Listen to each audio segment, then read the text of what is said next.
墨迹还没干。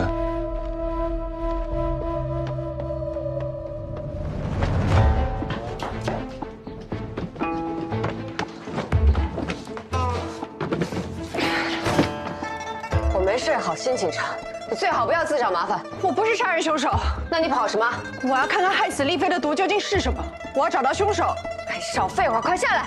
裴毅，听县主的，快下来，不然……不要，我朝里只管。太史丞学坏了。药方写给你了，用的全是上好的药材，嫩肤祛斑，比千金坊里的逍遥丸效果还要好。你尽可以去查。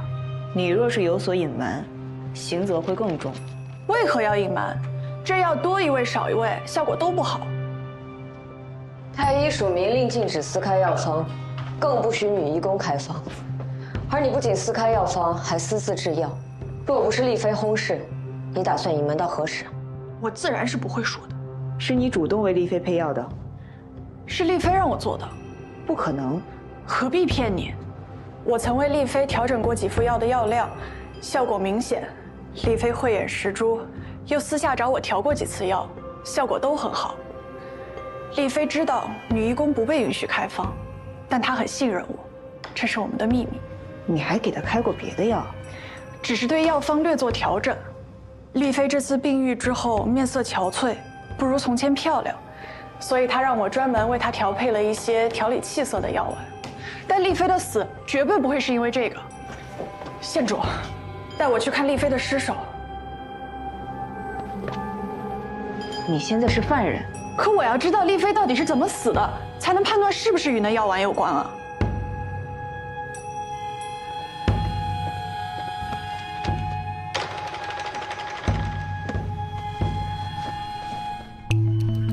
晕眩气闷，大口吐血。不对，药方中的红花皂角刺，如果服用过量，是会产生毒性，但绝不会令丽妃吐血。丽妃出现中毒的症状和开始吃药丸的时间吻合，这不会是巧合。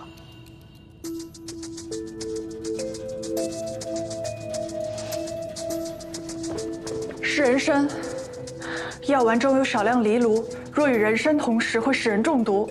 如果丽妃真是因为这药丸中毒而死，恐怕只有这一种可能。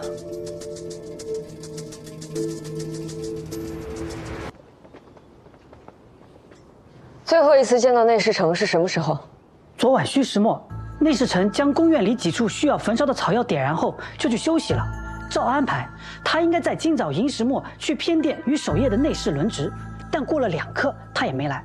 我们担心内侍臣染病，便去找他，却发现人并不在里面。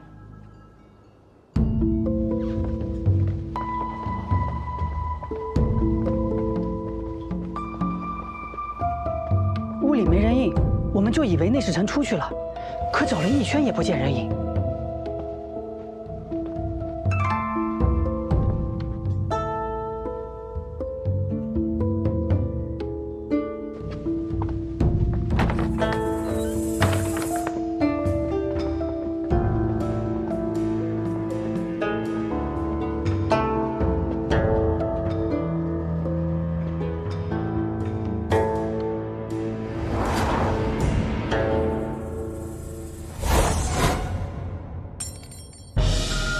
谁呀？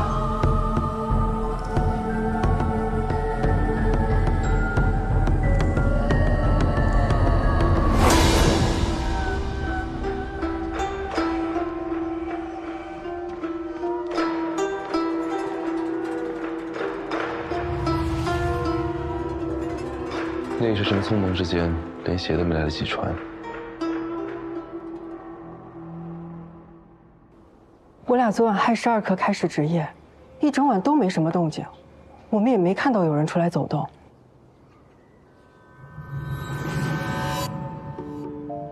你们整晚都守在偏殿，没有四处巡查？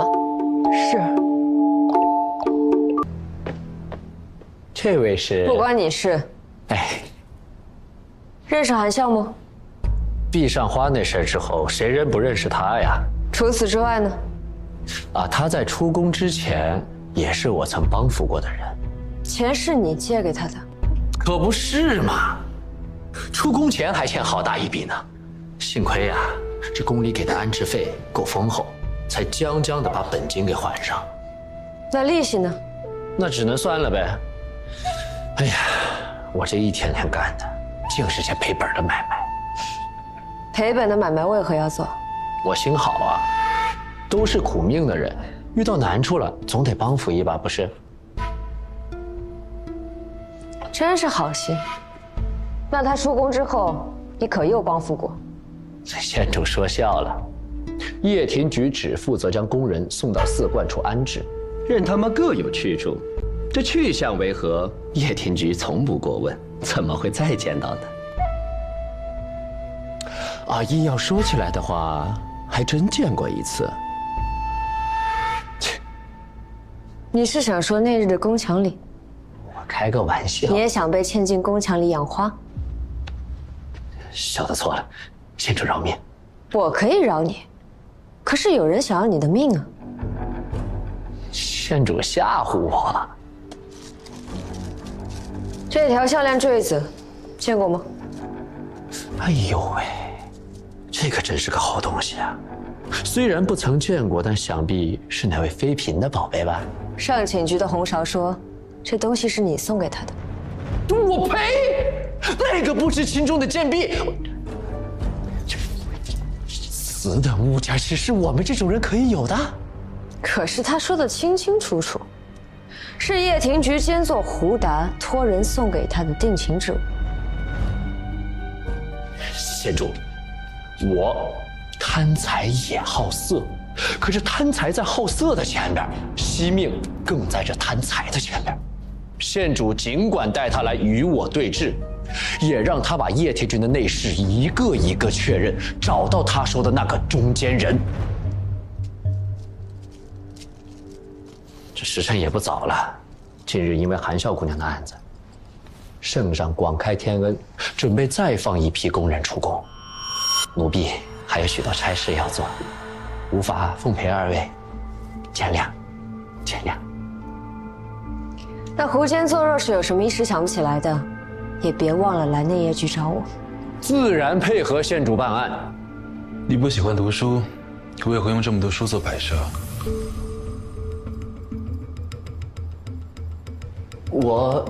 我自然是爱读书的，这些都是平日里我常看的。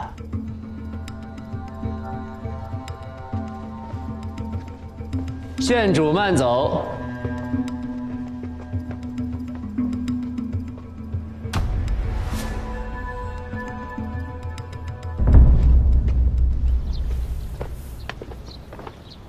胡达这趟差事要出宫，太史丞也注意到胡达的马车套上辔头了。我刚查看过了，他这院子里没有艾草。他房间熏香淡雅，他可看不上艾草，是有人故意把韩笑的死引到胡达身上。活该，他那个样子，连我都想揍他，肯定得罪了不少人。什么借人钱财，不过就是私自放贷，收高价的利息。我得查查，他一个从九品监座哪来的这么多钱？他的书架第3层有一卷礼记，如果能拿到的话，里面应该会有东西。礼记？整个书架只有那一卷书被翻动过，我想应该不会是因为他喜欢看。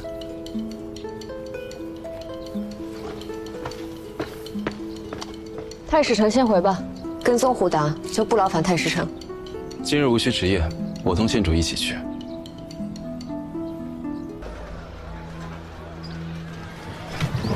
平人无聊得很，太史丞随时可以回去。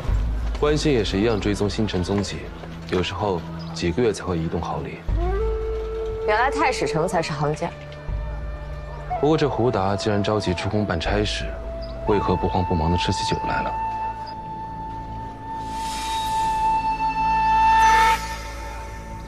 不对，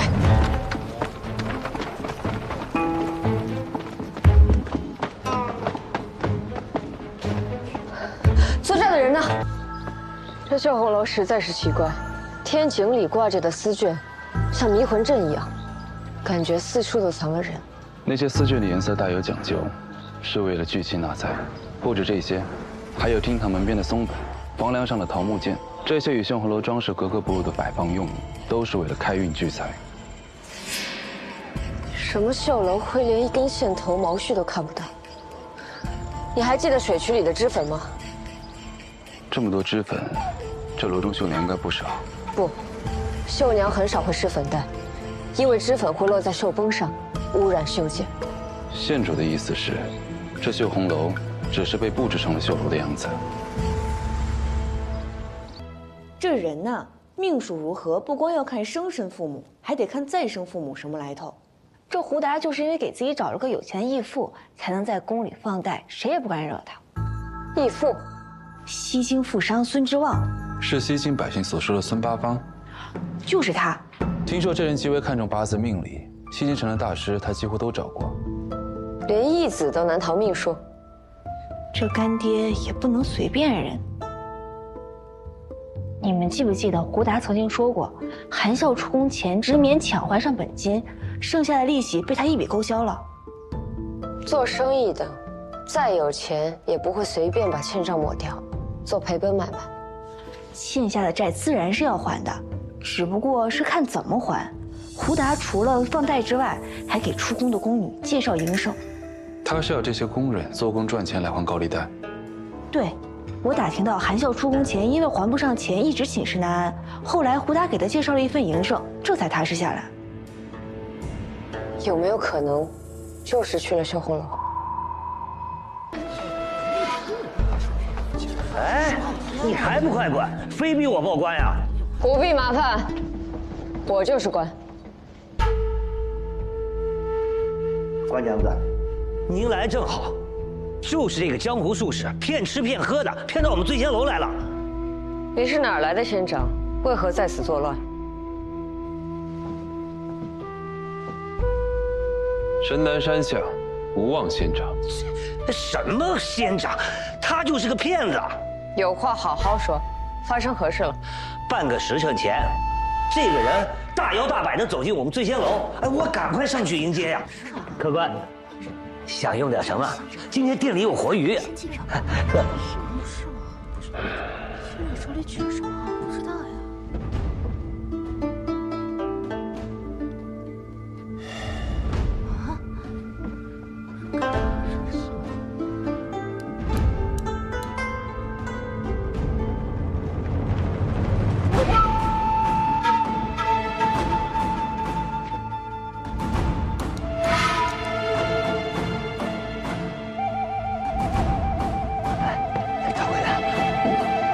歪门邪道的术士，骗吃骗喝的。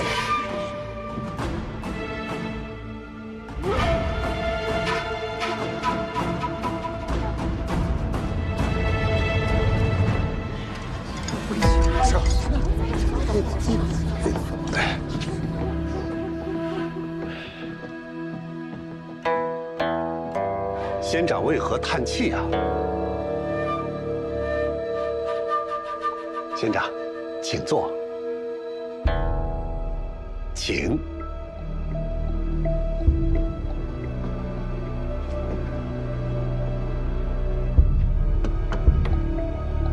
方才看出了什么？能否指点一二？镜花水月皆虚妄，繁华万古转头空。此店处处冲煞，店主今日坎坷，终夜难寐，邪祟作乱，破命伤财，不日还将有大灾。仙长，我家主家呀，最看重的就是布局。您看这里摆放的，哪个不是吉祥招财的东西？店里的生意啊，好得很呐。就是。若真是看出些什么，还请仙长明示。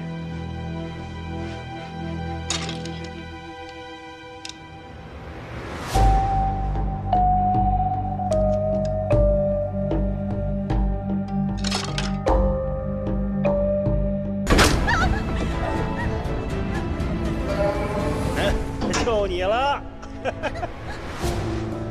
从伤痕的形状来看，像是用鞭子抽打所致。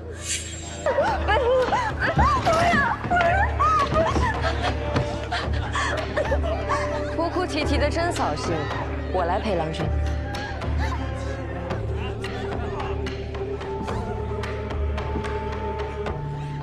新来的吧？你就不怕吗？怕有什么用？总要讨生活，扭扭捏捏大闹一通，不如找个好倚仗。有趣。那你愿不愿意陪我玩个游戏？那郎君要先和我玩游戏才行。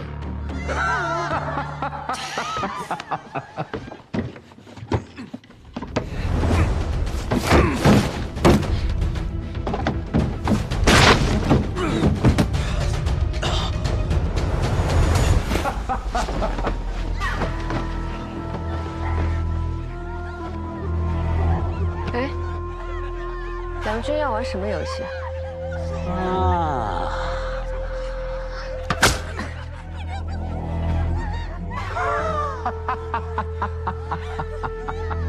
郎君的玩具真特别。那也没有这小女子特别的。该我了。嗯，好啊。郎君可记得含笑？记得。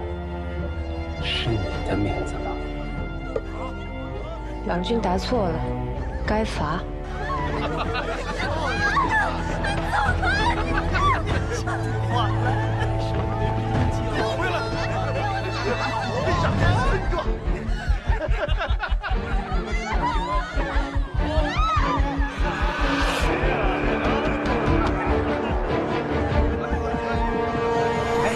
去哪儿啊？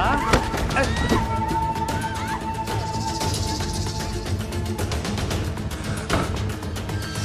如正脸。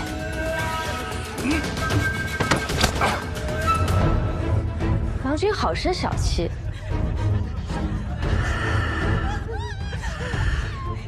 有意思。好的呢，抓住他！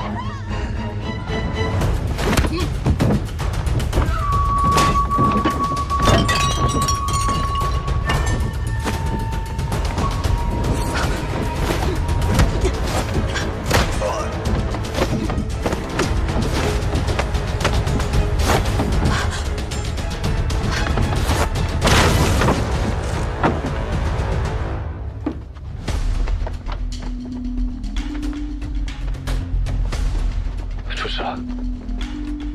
圣上亲赐灵佛在此，剑符入剑身上，让开！哼，从未听过。好大胆子！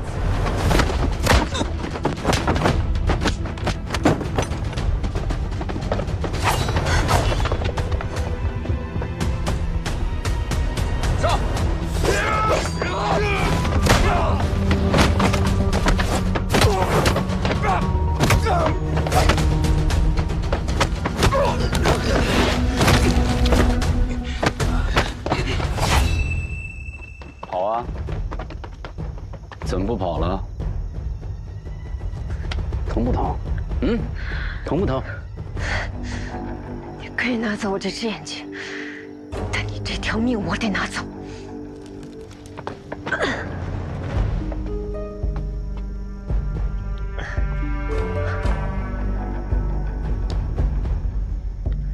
你是内卫，来这里干什么？想不通吗？想不通就跟我回内夜去慢慢想。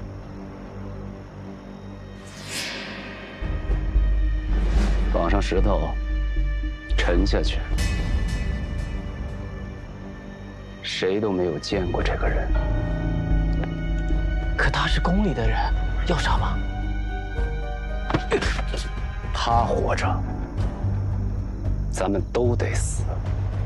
做得干净点儿。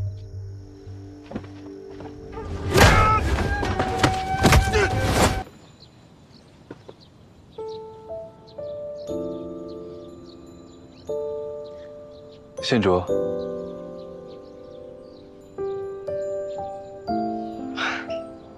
这也能被你找到？内司伯说，县主心情不好的时候，就喜欢一个人在这待着。你还不如说是打卦打的，我根本没有这习惯。汉使臣应该不会是来安慰我的吧？县主15年前便随内司伯在聂业局查案，查到临近真相时，失去了所有线索，恐怕早已司空见惯。话虽如此，你好歹也做做样子。是项目疏忽了。算了，你也没那份心思。找到新线索了。在太史局关心时，有时也会失去星辰的踪迹，但星辰运转有其轨道和规律。若是一时在天空中消失，只是去他来时的路上寻找，他总归会回到那里。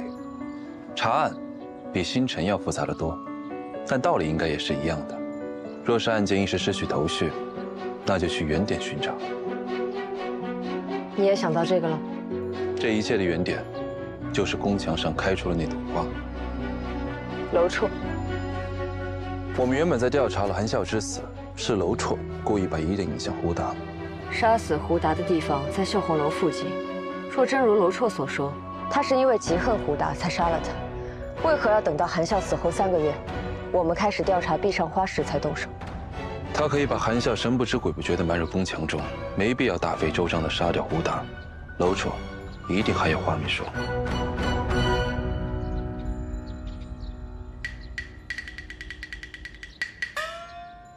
我就知道你不是空手来的，还不交出来！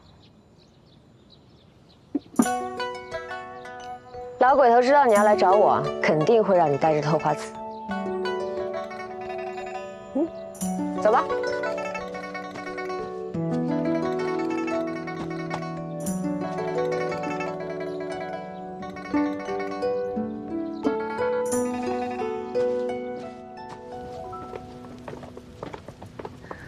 顾思之怎么样？仍是悲痛难解，不过毕竟伤了几个虚役，暂时把他扣起来了。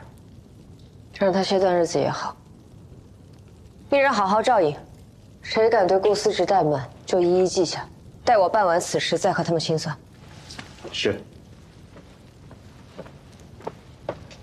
县主这是要提审谁？乱打听什么？我要去审楼绰。从此刻开始，楼绰有任何闪失，全算在你头上。我不知道你们背后的人是谁，但我知道你是谁。不管你是不是他们的人，楼绰活，你才能活。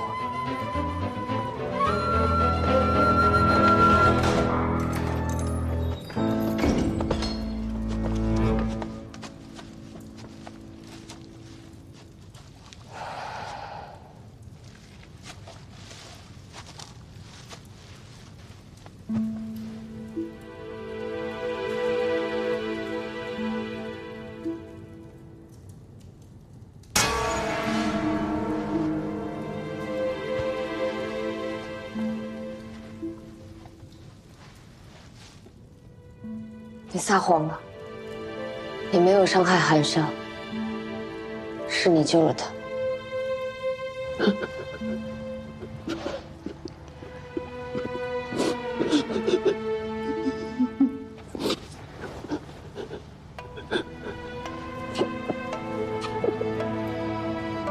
谢谢。县主可曾见过刘星？当然。那县主是否知道？流星为何会从空中坠落？星辰若要沿轨道运行，不光是只靠自己，而是被周围的星辰所牵引才能安稳运行。若是没了那份牵引，便会从空中坠落，被烈火燃尽，化为齑粉。县主既找我协助探案，那我便是那颗牵引着你的星辰。不光是我，内司伯、五人、顾思之，还有许多人，都与县主相牵引。县主往后不必再用伤害自己的方式查案，我作为你的同僚，也会帮你想其他的法子去解决问题。你受伤，是我的失职。多麻烦？我不怕麻烦。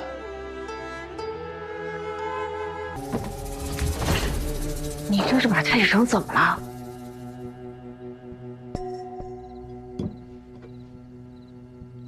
县主。我没事，你们休息吧。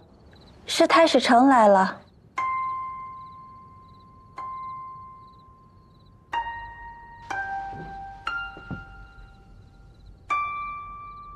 进来坐。说完就走，不扰县主兴致。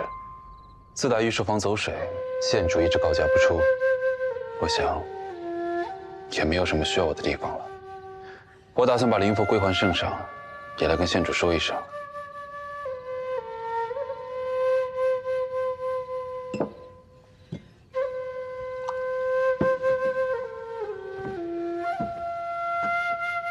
喝一杯。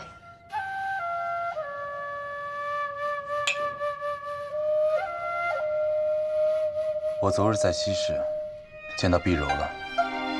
她回西京了？对，但她看起来很奇怪。不想让你看到。是。她一直觉得对不起你。她是有良心的人，有良心的人就会活得很累。那你呢？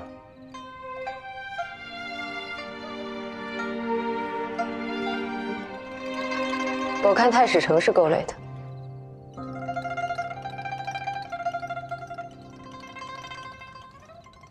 修红楼一事，你已经经历了，圣上应该也经历了。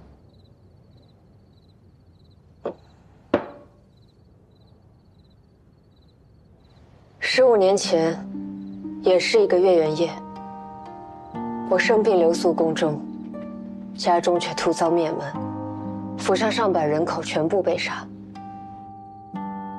大理寺说他们尽力了，师傅说内业局尽力了，淑妃说圣上尽力了，可怎么才算尽力了呢？太史丞不必同情我。我只是想说，我没有尽力。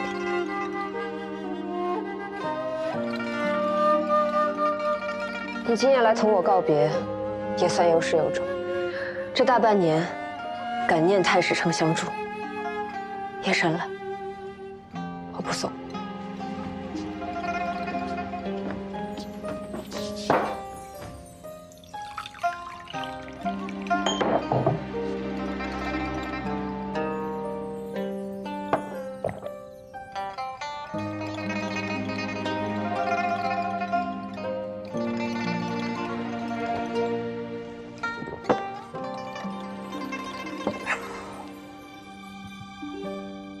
县主，你可以说圣上是在袒护那些人，但圣上也确实是用按下真相的方式保下了你。或许在圣上那里，正义被伸张的方式不只有你认定的那一种。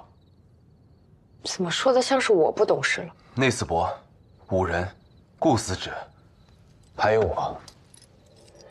我们都是和你一起的。跟我一起只能被拖累。你这灵符终究是要还回去的。县主还是信不过我。天下无不散之筵席。太史丞，我敬你。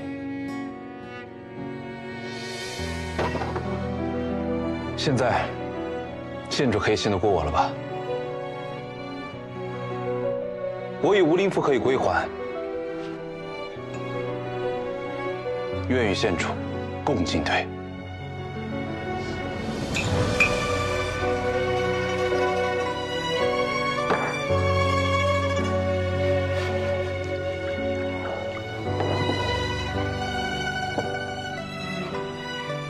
其实县主与平日表现的并不相同，与旁人所说的、所想的也完全不同。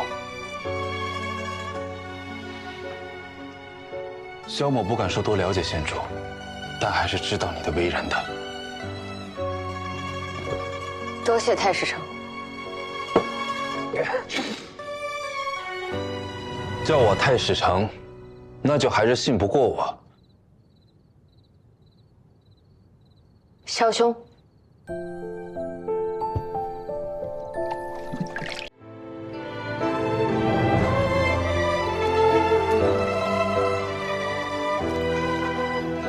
圣上已下诏，征斥工人出宫一事，往后出宫的工人会得到更妥当的安置，那些被害的工人，家里也会得到抚恤。韩王的封号已被褫夺，吴越朋杨侍郎等家人也尽被刘备。顾县也得以官复原职。这是用9条人命换来的。我破了案，却什么都没有守住。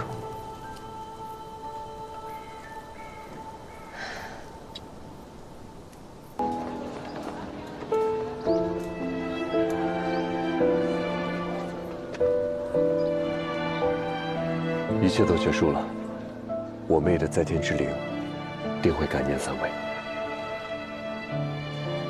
这是碧柔死前托我转交给你的。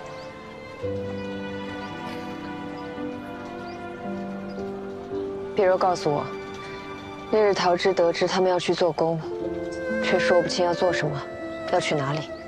他放心不下，顾不上告诉你，就同他们一起上了马车。碧柔一直觉得是他害死了桃枝，他本想找到你亲自道歉，却始终没有勇气。桃枝一向这样，正直、热心，不愧是我妹妹。只怪我们去得太迟了。县主不要这么说，若不是你们全力以赴，恐怕还有更多女孩子受害。就算知道结局，那日他也一定会同他们一起上车的。若非家人来信，我还不知萧兄已命人帮我妹妹在家乡选了一块上好的墓地，让她永享安宁。多谢萧兄。萧母能做的也只有这些。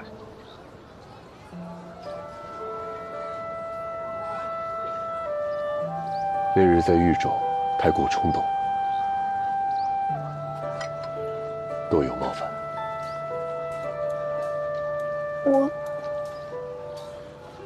顾兄保重，我们等你回来。保重。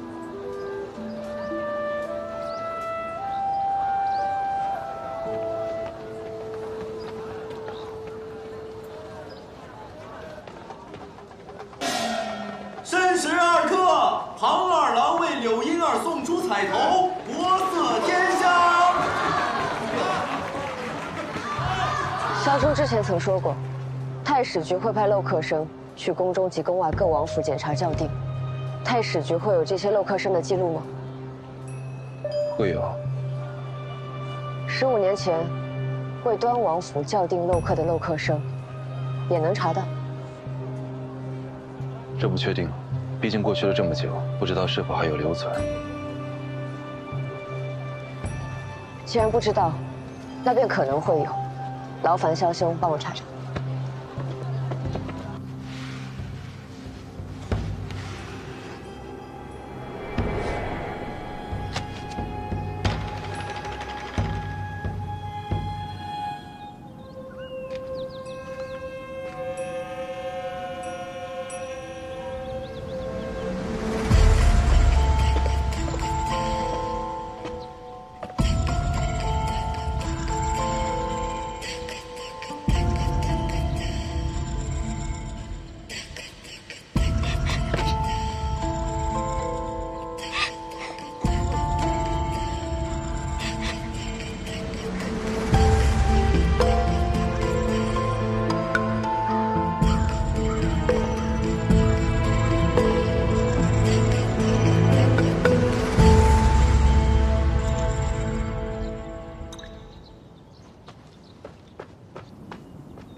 怎么样？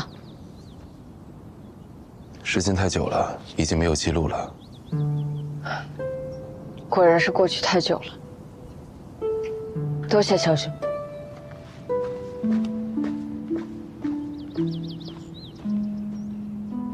县主是如何发现阿好是女子的？方才与她过招时摸到手腕，便确定了。女子骨相与男子不同，这是伪装不了的。但我知道，太史丞早我一步。 我是通过他起身的方式发现的。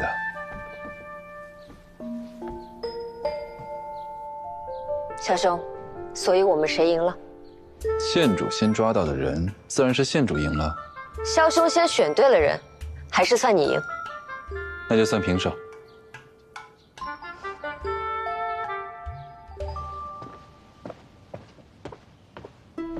王才女的病历记录不能带书，我都抄下来了。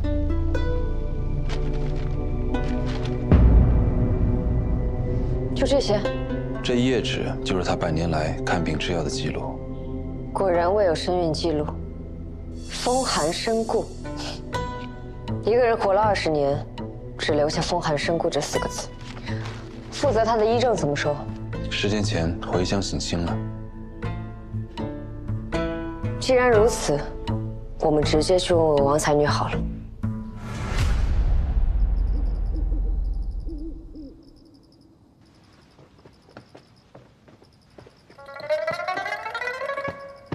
哎，特意安排的，这才像样。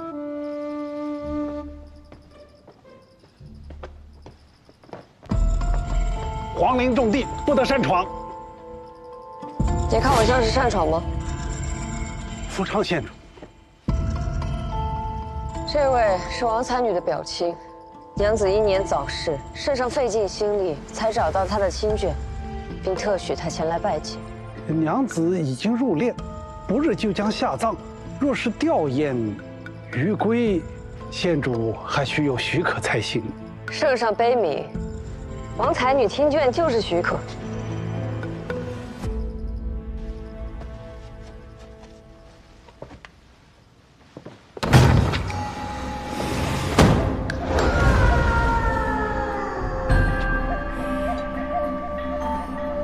爆花易燃，要小心火烛。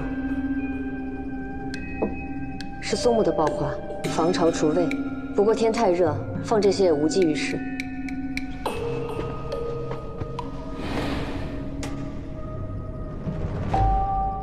死前遭受痛苦，面部狰狞扭曲，尸体才会呈现出这样的表情。请肖兄帮我记录：双目圆瞪，牙关紧闭，肤色发青。看来王才女的病历没有如实记录。不是死于风寒。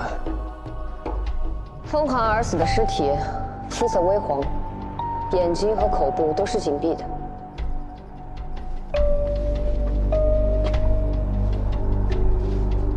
还好有冰块降温，尸体腐坏不算太严重。尸体上没有明显的伤痕或是击打的痕迹，但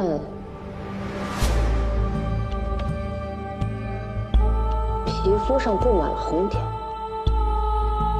皮疹，不像是表面的疹子，像是皮下的出血点。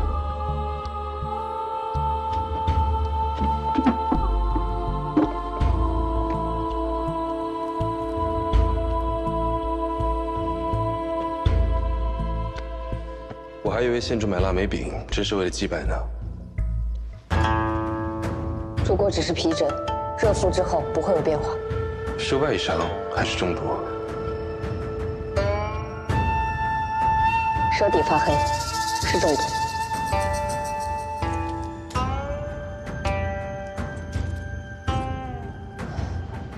已经开始腐烂了，摸不出什么。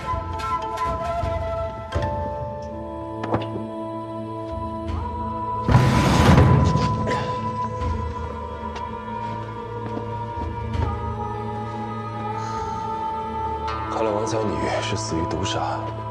这种毒症状特别，若不验尸，恐怕根本就不会发现。但根据那2位工人所说，王才女生前并未结仇，何以会被毒杀？想要杀人，仇恨不是唯一的缘由。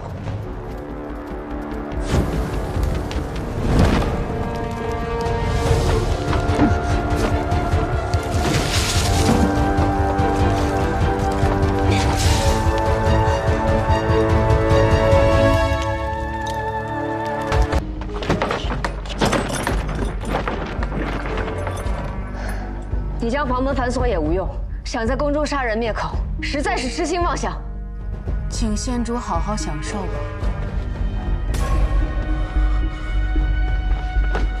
太师成，你怎么了？你头怎么这么烫？屋子有问题。哪里有问题？蜡烛。有迷烟。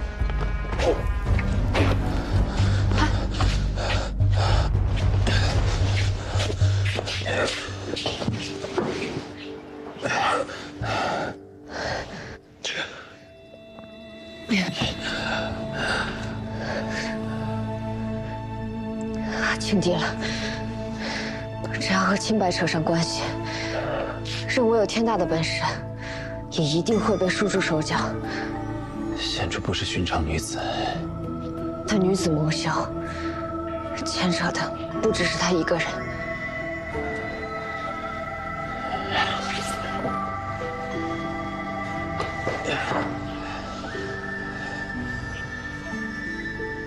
县主将我捆起来，他们便无谣言可造。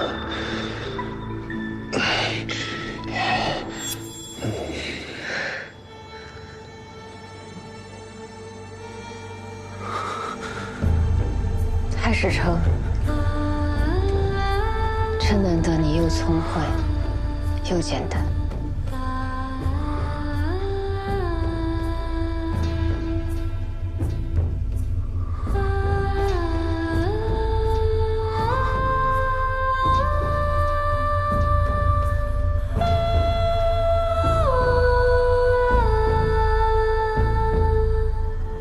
屋子太暗了。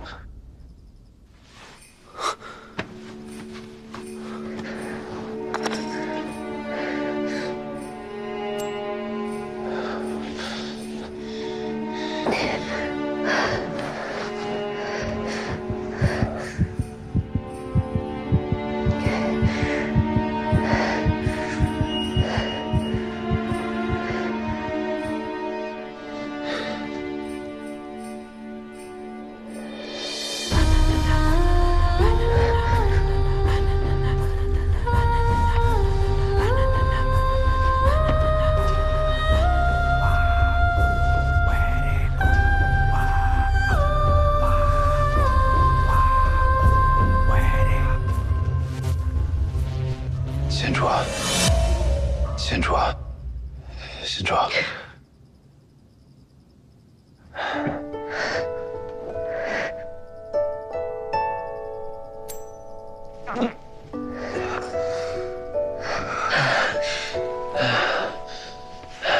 好热。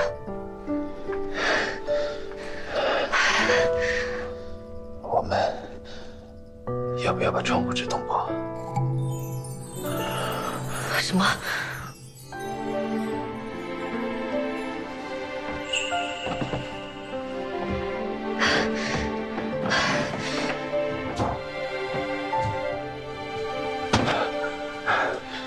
县主，快来帮忙，明烟散掉，明会好些。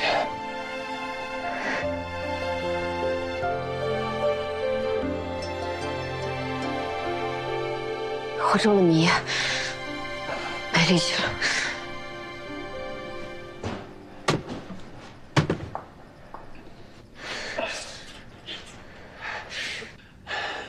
县主，快过来，通风之后会好很多。我扶县主过来。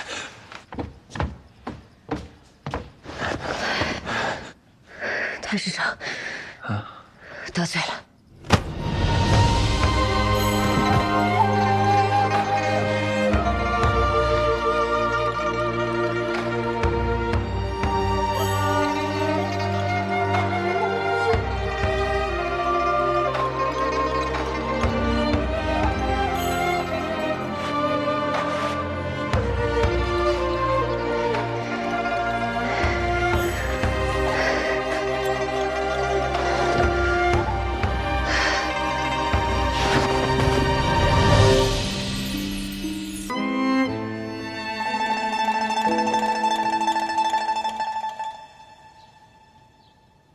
怎么了？肿了，不碍事。先上点药吧。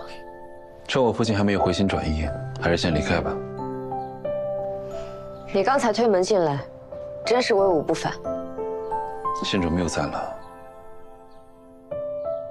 你从什么时候站在门外的？就是刚刚。听到我和萧太傅吵架了？听到了。他说绝不会让你进门，他侮辱你，说你是天煞孤星。还有呢？还有什么是需要我听到的？没什么。昨夜之事，无论如何，我都会负责。太史丞无需放心上。我知县主不在意这些，但我在乎。反正就是我拉你查案，才遭人陷害，怎么能再拖累你？这不是拖累，是我萧怀瑾高攀县主。无论县主有何计划，这都是我的承诺。但若县主另有安排，我也会配合。那在圣上召见我们之前，先把那个始作俑者找出来吧。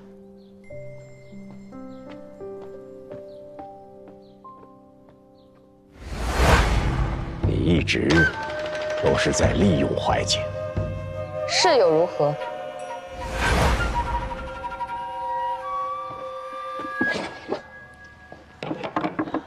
内斯伯回信了，查这些真费了他不少功夫呢。这个是金陵的雨花石，这个是蓬莱海岸特有的螺壳，这个是阳关的沙砾，这个是连州的钟乳石，还有这个一碰就碎的干叶子，是沙洲特有的一种树，叫鬼拍手。这些东西啊，都来自天南海北，也不是什么值钱的玩意儿。也不知道王才女为什么会看着他们又哭又笑的，因为她想要去看广阔山河的梦想再也无法实现。王才女香囊中发现的那枚药丸，太史丞去验证过了吗？的确是碧溪丹，但与常见的成分略有不同。王才女怀孕的时候被人投毒，难道碧溪丹也是凶手给她的？不，凶手能将毒药混进王才女的安胎药中，又何须用碧溪丹杀人？太麻烦。这粒碧溪丹被缝在王才女的香囊内侧，或者是她自己准备的。她想利用碧溪丹假死出宫。难道是王才女与信王私会有了深怨，于是想假死出宫和信王远走高飞？该去会会信王了。县主，我也有发现，灵宫殿太大了，这个盒子我可是费了好一番功夫才找到的。你看，皮藤编织的盒子可不多见，我查过了，安南特产。看得不错，辛苦了。那县主，这次出宫能不能带我去？不能。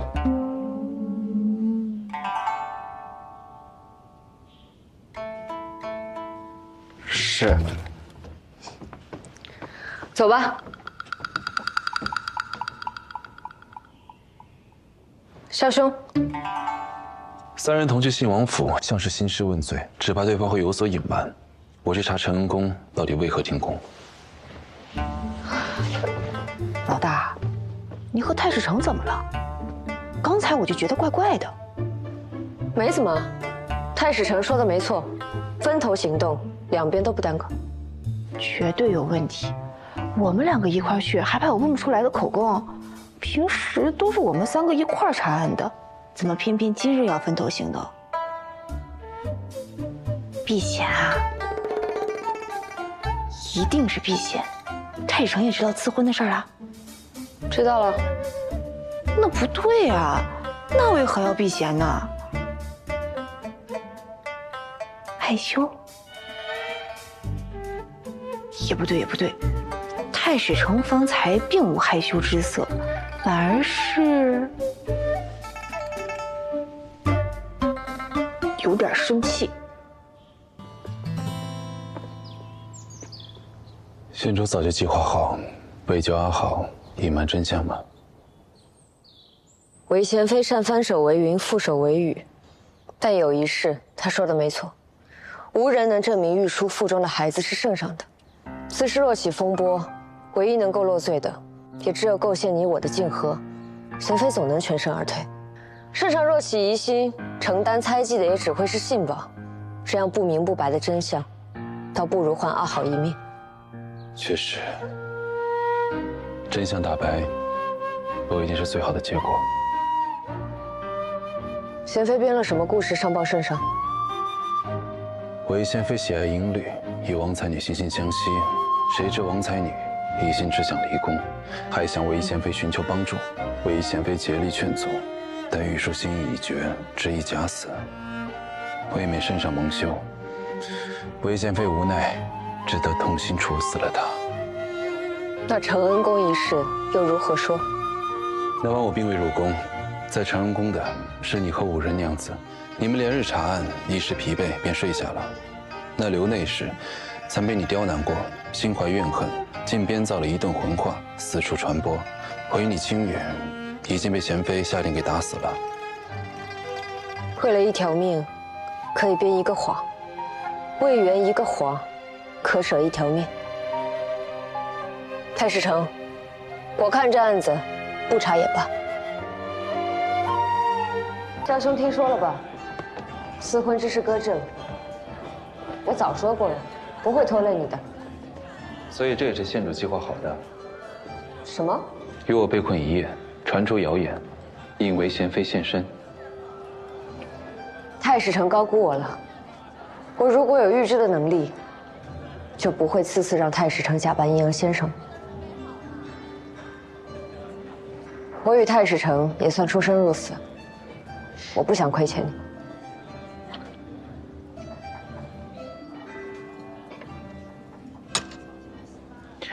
两个人待在一处，本就是相互亏欠，有了往来，自会有亏欠，有了亏欠，才能继续往来。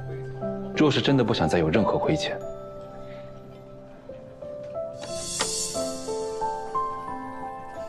就只能就此别过，再无瓜葛。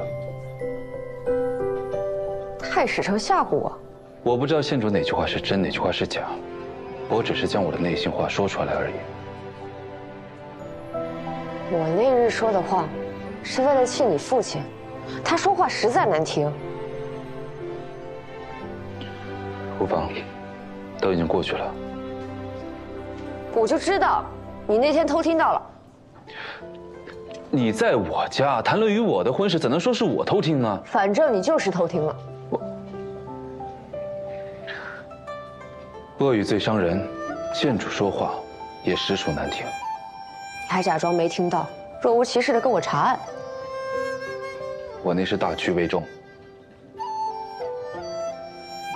你不会还偷偷伤心了吧？县主也不要把自己看得太过重要。我说你额头的伤怎么好的那么慢？定是不好好上药，专门给我看的。无稽之谈，莫名其妙。好了，终究是我不对，我向你赔罪。不必，不接受。小气。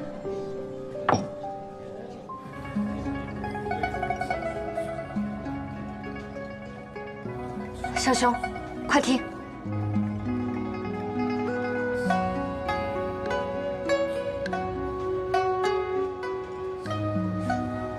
果然，这曲子在宫墙之外才最好听。